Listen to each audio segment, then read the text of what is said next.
तो हेलो साथियों, सभी का स्वागत है आपका है online YouTube channel Awadh coaching classes पर। तो रेलवे ग्रुप डी से संबंधित जो भी पीवाईक्यू अभी तक आए हुए हैं उन सभी हम लोग चर्चा करने वाले हैं। और आज का हमारा जो भाग देखेंगे वो भाग कौन सा होगा, तो भाग आपका 4 होगा, क्योंकि इस पर हम लोग करने वाले हैं चर्चा। ठीक है, तो 20 क्वेश्चनों की श्रृंखला होगी। इसमें भूगोल से संबंधित क्या होंगी, बातें होंगी, क्वेश्चन होंगे। देखिए, पहला सवाल हमारा है कि भारत का परमाणु रिएक्टर ध्रुव स्थित है कहाँ पे? नरौरा में, तारापुर में, ट्राम्बे में या कलपक्कम में? ठीक है, रिएक्टर देखिएगा। ठीक है, रिएक्टर जो है ये ध्रुव कहाँ पे है? तो ये लगा है ट्राम्बे में। ठीक, कहाँ लगा है? ट्राम्बे में। ट्राम्बे में एक संस्था एक अनुसंधान का नाम है बार्क। बार का मतलब है भाभा एटॉमिक रिसर्च सेंटर। ठीक है, भाभा एटॉमिक रिसर्च सेंटर यानी भाभा परमाणु अनुसंधान केंद्र, यहीं पे लगा है कि आपका ध्रुव रिएक्टर लगा हुआ है। तारापुर वाला जो ये परमाणु ऊर्जा जो केंद्र है ये आपका है महाराष्ट्र में, एमएच यानी महाराष्ट्र में। नरौरा वाला कहाँ है? यूपी में। कलपक्कम वाला कहाँ पे है? तो ये है तमिलनाडु में। कहाँ पे? तमिलनाडु में। तो कलपक्कम और कूडनकुलम ये भी कहाँ पे है? तमिलनाडु में ही है। अगला देखिए, कान्हा राष्ट्रीय उद्यान स्थित है कहाँ पे? बालाघाट में, मांडला में और छिंदवाड़ा में, गुवाहाटी में। तो वैसे कान्हा राष्ट्रीय उद्यान जो है ये एमपी में है। कहाँ पे? मध्य प्रदेश में है। लेकिन मध्य प्रदेश को पूछ रहा किस जिले में है नहीं? तो ये हो जाएगा, इसमें जिला हो जाएगा मांडला। ठीक है, ये जिला हो जाएगा। हालांकि मांडला और बालाघाट दोनों की सीमा पे ये है। ठीक है ना, लेकिन अधिकतम हिस्सा मांडला में ही आता है। ठीक है, मांडला में ही आता है अधिकतम हिस्सा, यानी कि एमपी, मध्य प्रदेश। ठीक है, मध्य प्रदेश में है। सरदार सरोवर परियोजना निम्नलिखित में से किस नदी पर स्थित है? महानदी पर, गोदावरी, नर्मदा या ताप्ती? सरदार सरोवर परियोजना, हालांकि एक बांध भी है, तो ये नर्मदा नदी पे है। कहाँ पे है? नर्मदा नदी पे है। लेकिन ये परियोजना है कहाँ पर? गुजरात। कहाँ पर है ये? गुजरात में है। ठीक। राजस्थान में रेल वैगन का कारखाना कहाँ स्थित है? डूंगरपुर, जयपुर, भरतपुर या टोंक? तो देखिए, राजस्थान में जो ये रेल वैगन कारखाना है ये है कहाँ पे? भरतपुर में। ठीक है, कहाँ पे है? भरतपुर में है। ठीक है, क्योंकि भरतपुर में हमने देखा था कि वहाँ पे घाना या फिर केवलादेव पच्चे भाण भी भरतपुर में ही है। ठीक है, तो भरतपुर में ही है रेल वैगन कारखाना, यहीं पे स्थापित किया गया है। अगला देखिए, काजीरंगा अभ्यारण्य किस लिए प्रसिद्ध है? काजीरंगा अभ्यारण्य है वो किस लिए प्रसिद्ध है? तो एक सींग वाले गैंडे के लिए। हाँ, तो सही तो है, एक सींग वाले गैंडे के लिए प्रसिद्ध है। कौन सा? काजीरंगा। है कहाँ पर? तो ये तो है असम में। कहाँ पर है ये?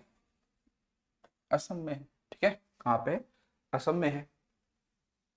असम में कई सारे राष्ट्रीय उद्यान हैं, चाहे वो मानस राष्ट्रीय उद्यान हो गया, काजीरंगा हो गया, ओरंग होगा, है नी, डिब्रू साइखोवा हो गया। ठीक है, ये सब कहाँ पे? असम में ही हैं सारे। ठीक है, अच्छा यहाँ पे एक ध्यान रखिएगा, भारत का पहला, अगर ऐसे आ जाए,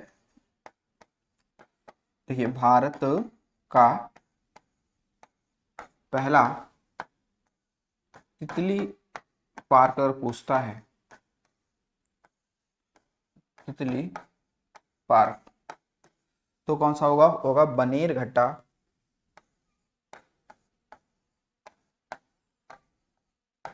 बनेरघट्टा तितली पार्क, जो कि कहाँ पे है? कर्नाटक में है। कहाँ पे है? कर्नाटक में है। ठीक है, जो अंसी नेशनल पार्क है ना, उसी में बनाया गया है तितली पार्क। निम्नलिखित में से किस नगर में भारतीय स्थानीय प्रमाणिक समय तथा स्थानीय समय समान है? यानी कहने का मतलब है कि भारत में जो समय का निर्धारण होता है वो कहाँ से होता है, इन्होंने ये पूछा है। तो ये जो है आपका समय जो हमारे यहाँ निर्धारण होता है वो प्रयागराज से होता है, यानी कि नैनी। नैनी, ठीक है, नैनी प्रयागराज। हालांकि वर्तमान समय में देखा जाए तो ये अब मिर्जापुर से होने लगा है। ठीक है ना, लेकिन ऑप्शन में मिर्जापुर नहीं है, तो फिर आपका नैनी इलाहाबाद ऑप्शन आपका सही है। निम्नलिखित में से कौन सी बहुउद्देशीय परियोजना नहीं है? यहाँ पे लिखा है बहुउद्देशीय परियोजना नहीं है, बहुउद्देशीय परियोजना नहीं है, ठीक है, यानी कि मल्टीपर्पज से नहीं है। आप देखेंगे दामोदर नदी घाटी परियोजना, ये बहुउद्देशीय परियोजना है, क्योंकि यहाँ से लाइट भी बनती है, यहाँ सिंचाई के लिए नहर भी निकाली गई है, ठीक है, उसके अलावा ये पर्यटन के लिए भी ये है, मत्स्य पालन के लिए भी ये भी है। तुंगभद्रा भी वैसे ही है, हालांकि तुंगभद्रा भारत की सबसे बड़ी बहुउद्देशीय परियोजना है।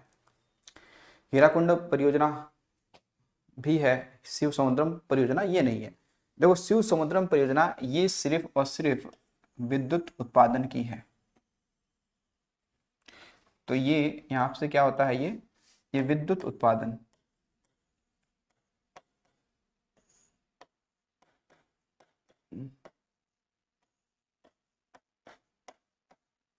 विद्युत उत्पादन हेतु, ठीक है, विद्युत उत्पादन हेतु इसका निर्माण किया गया, क्योंकि शिव समुद्रम परियोजना है विद्युत उत्पादन हेतु। आप देखेंगे तो 1902 में, ठीक है, ये परियोजना बनी थी और ये कावेरी नदी पे है। तो भारत में दूसरा जल विद्युत परियोजना कहाँ लगाया गया था? तो ये लगाया गया था कर्नाटक में, कहाँ पे? कावेरी नदी पर 1902 में, है नहीं। और सबसे बड़ी बहुउद्देशीय परियोजना जो देखा जाए वो है तुंगभद्रा परियोजना, ठीक है, साउथ इंडिया में ये है। भारत में मसालों का प्रदेश कहा जाता है केरल को, असम को, मध्य प्रदेश को, उत्तर प्रदेश को। देखो मसाला जो है सबसे अधिक कहाँ पे होता है? केरल में होता है। कहाँ होता है?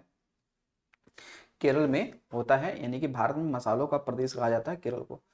क्यों? केरल में देखेंगे, केरल में कई प्रकार के मसालों का क्या होता है, वहाँ पे खेती होती है, जैसे चाहे वो छोटी इलायची हो गई, है नहीं, या अन्य प्रकार के मसाले हो गए, खूब होता है। आपने देखा भी था कि ब्रिटिशों के समय सबसे अधिक जो मसाला का व्यापार होता था वो केरल वाले हिस्से से ही होता था। और आपने देखा था, आपने पढ़ा होगा केरल और तमिलनाडु की सीमा पे एक पहाड़ी है, कार्डारमम की पहाड़ी। कार्डारमम की पहाड़ी वो इलायची के लिए फेमस ही है, क्योंकि कार्डारमम का मतलब ही होता है हिंदी इंग्लिश में इलायची, ठीक है। तो वो केरल मसालों के लिए फेमस है, ध्यान रखेंगे, उत्पादन के लिए। पश्चिमी और पूर्वी घाट कहाँ मिलते हैं? पालघाट, दोदा बेट्टा, मैकर पर, अनाईमोडी।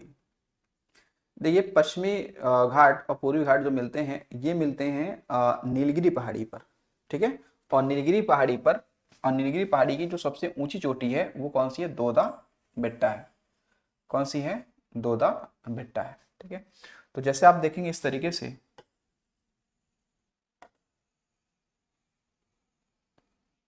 तो ये कह रहा है ये कौन सा आपका है? पश्चिमी घाट है। ये क्या आपका है? पश्चिमी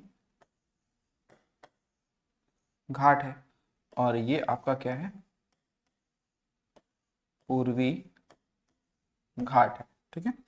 ये दोनों क्या है? पर्वत श्रेणियां हैं। तो ये दोनों आपस में जो क्रॉस करेंगी वो इस वाले बिंदु पे करेंगी, ठीक है।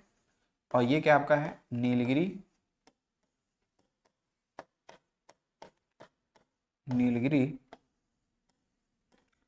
पहाड़ी, ठीक है, ठीक है। और नीलगिरी पहाड़ी की जो सर्वोच्च चोटी है, सर्वोच्च सर्वोच्च चोटी है, उसका नाम क्या है? उसका नाम है दोदा बेट्टा,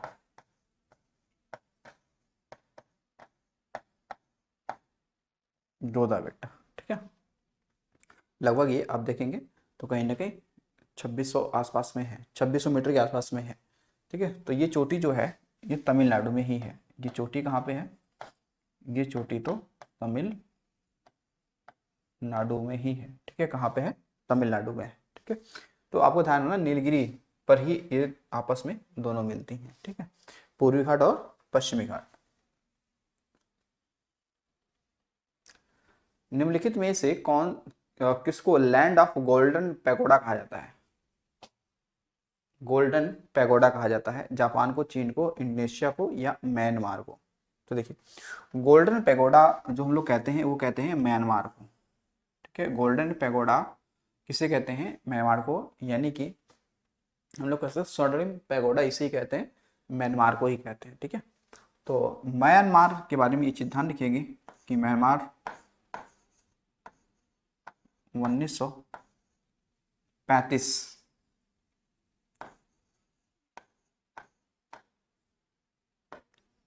1935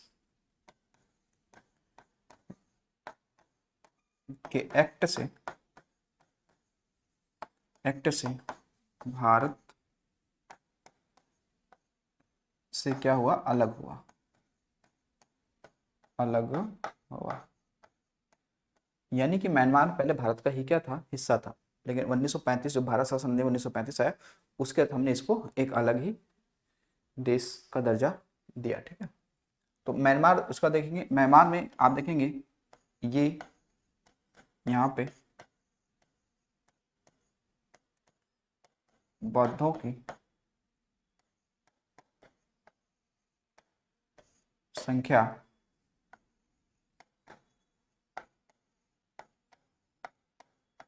अधिक है नहीं, यहाँ बौद्धों की संख्या क्या अधिक है, और वहाँ पे बौद्धों के संबंधित कुछ क्या बनाए गए हैं, कुछ स्मारक बनाए गए हैं, उस स्मारक को ही कहते हैं ये लोग क्या, तो इसी स्मारक की वजह से कहते हैं ये लोग लैंड ऑफ गोल्डन पैगोडा कहते हैं। ठीक है, म्यांमार, क्योंकि म्यांमार को पहले हम लोग सभी लोग इसको बर्मा के नाम से जानते थे, बर्मा के नाम से इसे जाना जाता था। ठीक है, और म्यांमार और भारत के बीच में, म्यांमार यानी कि भारत व म्यांमार के बीच कौन सी पर्वत श्रृंखला है जिसका नाम क्या है, के बीच अराकान योमा। ठीक है, अराकान योमा पर्वत है जो कि दोनों को क्या करता है, अलग करता है, दोनों क्या करता है, अलग करता है। ठीक है, बाकी इंडोनेशिया देखेंगे तो इंडोनेशिया सबसे अधिक मुस्लिम आबादी वाला देश है पूरे वर्ल्ड में। अब यहाँ पे लिखा है कि पैगोडा क्या है। ठीक है, पैगोडा क्या है, एक पिरामिड है, एक बौद्ध मंदिर है, एक कह सकते हैं लैगून झील है, या एक जनजाति है। ठीक है, या फिर एक जनजाति है। देखो इस पैगोडा क्या है, इसमें एक पिरामिड है, एक बौद्ध मंदिर है, या लैगून झील है, एक जनजाति है। देखो पैगोडा जो है ना, अभी बताया मैंने आपसे कि ये बौद्धों संबंधित रहता है, तो ये क्या है, एक बौद्ध समझ लो एक प्रकार क्या है, मंदिर है। ठीक है ना, एक बौद्ध क्या है, मंदिर है, जो कि लगभग क्या होता है, उसका आकार कुछ ऐसा ही पिरामिड नुमा होता है, लेकिन ये संबंध पैगोडा का रहता है, इसके सब बौद्ध संबंध रहता है। ठीक है, अगला देखिए कैगा में होता है, अच्छा कैगा में क्या होता है, कोयला उत्खनन, जल विद्युत उत्पादन, नाभिकीय ऊर्जा या सीमेंट उत्पादन। देखो कैगा एक परमाणु संयंत्र है, तो ये क्या है, नाभिकीय ऊर्जा उत्पादन होता है। ठीक है, तो कैगा कहाँ पे है, तो कैगा ये कर्नाटक में है। तो कैगा क्या है, ये परमाणु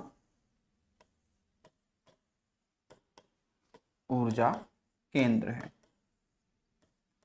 और ये कहाँ पे है, तो ये है कर्नाटक में। ठीक है, कहाँ पे है, कर्नाटक में है। तो ऐसे बहुत सारे के आपके परमाणु ऊर्जा केंद्र आपके मिलेंगे। ठीक है, जैसे अगर हम बात करें तो ये तो कैगा हो गया ना, तो ऐसे और देखिए जरा, अगर आपसे कहता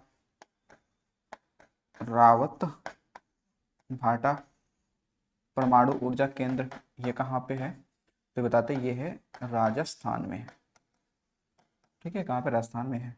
अगर पूछता काकरा पार ये कहाँ पे है, ये आपका है गुजरात में है। ठीक है, और एक आपसे पूछता कुडन कुलम ये कहाँ पे है, ये तमिलनाडु में है। कल्पक्कम और कुडनकुलम ये तमिलनाडु में है। आगे देखिए, हॉर्मुज जल संधि निम्नलिखित में से किन दो देशों को अलग करती है, बहरीन और कतर, ईरान व संयुक्त अरब अमीरात, ओमान और संयुक्त अरब अमीरात, या ईरान और ओमान। तो देखिए सही क्या है, ईरान और ओमान। ठीक है, अगर हम यहाँ कहें तो यहाँ पे देखो ईरान में जो क्या है, एक कौन सी है, फारस की खाड़ी, फारस की खाड़ी व ओमान की खाड़ी से जोड़ती है। उससे ये क्या करती है भाई, जोड़ती है। ठीक है, तो ये फारस की खाड़ी ईरान वाले क्षेत्र में, ओमान की खाड़ी ओमान वाले क्षेत्र में, तो इन दोनों को आपस में क्या करेगी, जोड़ेगी। क्योंकि अलग करने की बात आएगी तो ईरान को और ओमान को अलग करेगी। ठीक है, हॉर्मुज जल संधि अगर कहा जाए तो हॉर्मुज जल संधि है, ये काफी महत्वपूर्ण, दुनिया का बहुत महत्वपूर्ण एक चेक पॉइंट भी है ये। ठीक है, ये क्या है, चेक पॉइंट भी है। गरसोप्पा जलप्रपात किस नदी पर स्थित है, नर्मदा, महानदी, शरावती या गोदावरी। देखिए गरसोप्पा जो जलप्रपात है ये शरावती नदी पे है। ठीक है, कहाँ पर है, तो कर्नाटक,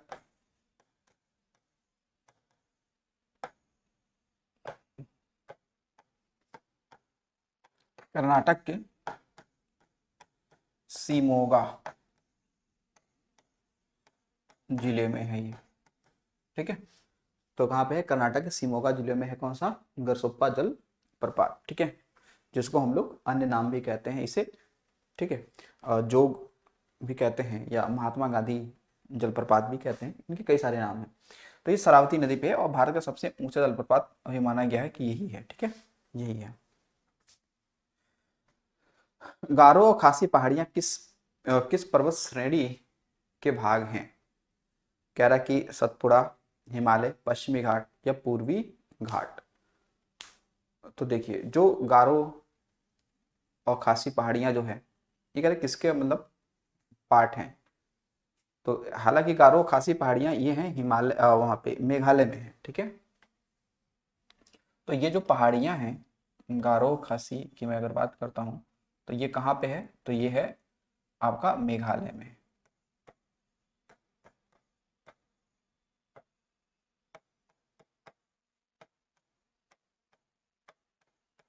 मेघालय में स्थित है। ठीक है, कहाँ पे है, मेघालय में स्थित है।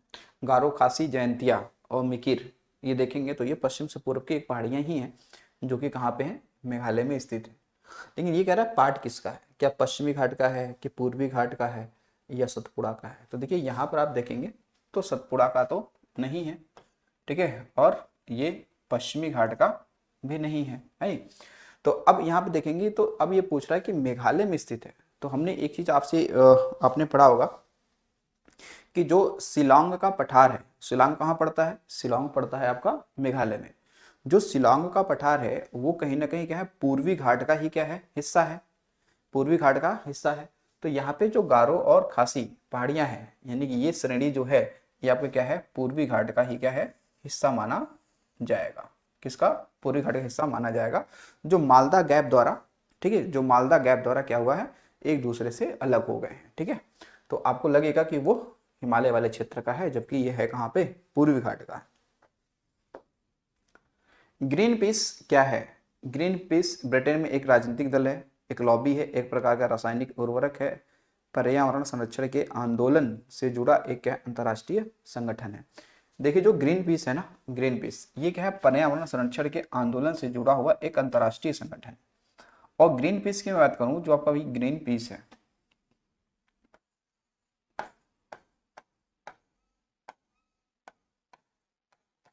ग्रीन पीस जो है इसकी स्थापना की बात करूं तो इसकी स्थापना हुई थी 1971 में। ठीक है, हालांकि कनाडा में हुआ था उस समय इसकी स्थापना, लेकिन मुख्यालय जो इसका ग्रीन पीस का है, इसका जो हेड, जो क्वार्टर है ये कहाँ पे है, तो ये आपको मिल जाएगा एम्स्टर्डम, एम्स्टर्डम। ठीक है, एम्स्टर्डम कहाँ पे, तो नीदरलैंड, कहाँ पे, नीदरलैंड में। ठीक है, तो यहाँ पे ये है ग्रीन पीस। तो ये क्या है, एक अंतर्राष्ट्रीय संगठन है, कैसे, पर्यावरण से जुड़ी बातों को ये क्या करता है, देखता है, अध्ययन करता है। निम्नलिखित में से कौन गंगा मैकोंग स्वर्ण सहयोग परियोजना का सदस्य नहीं है भारत, बांग्लादेश, लाओस और वियतनाम। देखिए जो ये गंगा मेकांग स्वर्णभूमि परियोजना है, यानी हम कहें कि जो ये आपका गंगा मेकांग एक नदी है, गंगा मेकांग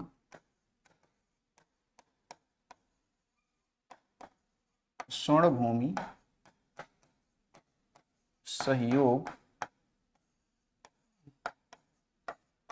परियोजना, इसकी हालांकि शुरुआत आप देखेंगे तो इसकी शुरुआत जो हुई थी वो सन 2000 में हुई थी। कब हुई थी? सन 2000 में हुई थी।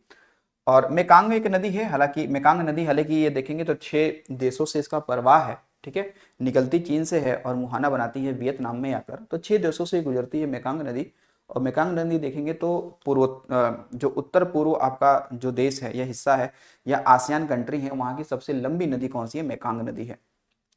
लेकिन इस परियोजना में कितने देश शामिल हैं? तो अगर हम बात करें इसमें आप देखेंगे तो एक तो भारत है, भारत, और प्लस क्या है इसमें 5 आसियान कंट्री हैं। 5 क्या है इसमें? आसियान कंट्री हैं। तो अगर 5 आसियान है तो इसका मतलब ये है कि आसियान में देखो कौन शामिल, भारत तो हो गया, लेकिन आसियान में बांग्लादेश शामिल नहीं है। तो ये 5 आसियान कौन कौन से आप देखेंगे देश हो गया? एक तो आपने देख लिया लाओस ही है, लाओस है। फिर दूसरा कौन सा है आपका? वियतनाम है। फिर आपका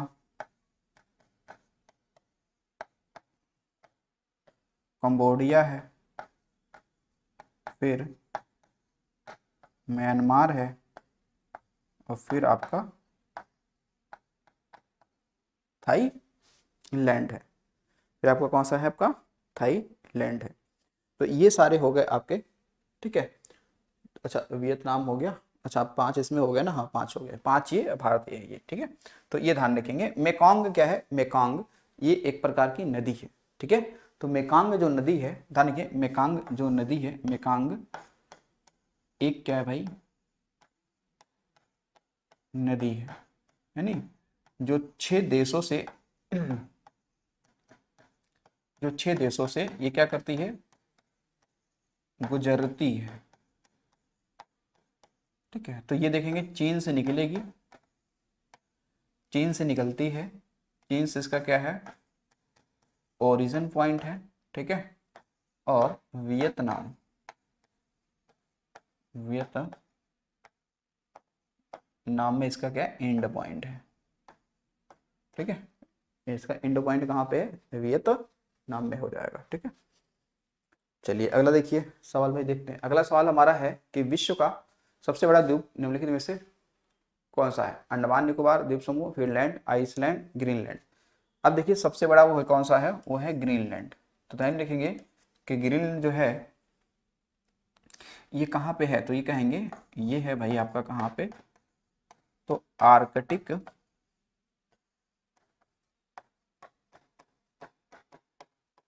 महासागर में, डेनमार्क के स्वामित्व में। तो डेनमार्क का इसमें स्वामित्व है, ठीक है। और आर्कटिक महासागर में है कौन सा? ग्रीनलैंड, ठीक है। ग्रीनलैंड की हालांकि जो राजधानी है वो नुक है। क्या है? नुक। इसकी जो कैपिटल है वो क्या है?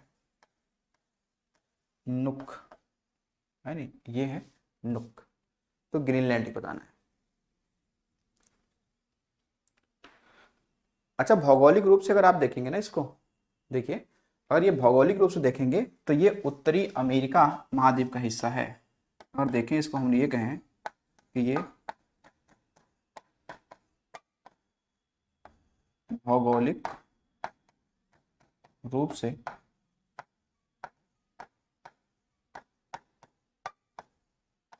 उत्तरी अमेरिका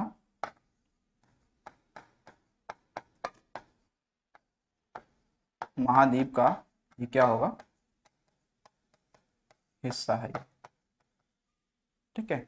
और जबकि किस देश का अधिकार है इस पे? डेनमार्क का है। और डेनमार्क कहाँ का? यूरोप का है। अगला देखिए, भारत में हीरा निम्नलिखित से किस राज्य में पाया जाता है? केरल, तमिलनाडु, मध्य प्रदेश, राजस्थान। तो पाया जाता है वो कौन सा आपका है? मध्य प्रदेश, क्योंकि मध्य प्रदेश में एक यहाँ पे है आपका कौन सा? पन्ना की खान। तो पन्ना एक जिला है, ठीक है। तो पन्ना की खान यहीं पे है जहाँ से हीरा निकल जाता है। लगभग आप देखेंगे 90 से 95% हीरा तो एमपी से ही निकलता है, बाकी अन्य राज्यों से निकाला जाता है।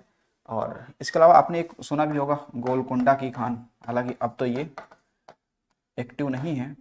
गोलकुंडा की खान, तो गोलकुंडा की खान हैदराबाद तेलंगाना में है, ठीक है। और यहाँ से क्योंकि कोहिनूर हीरा निकाला गया था, कोहिनूर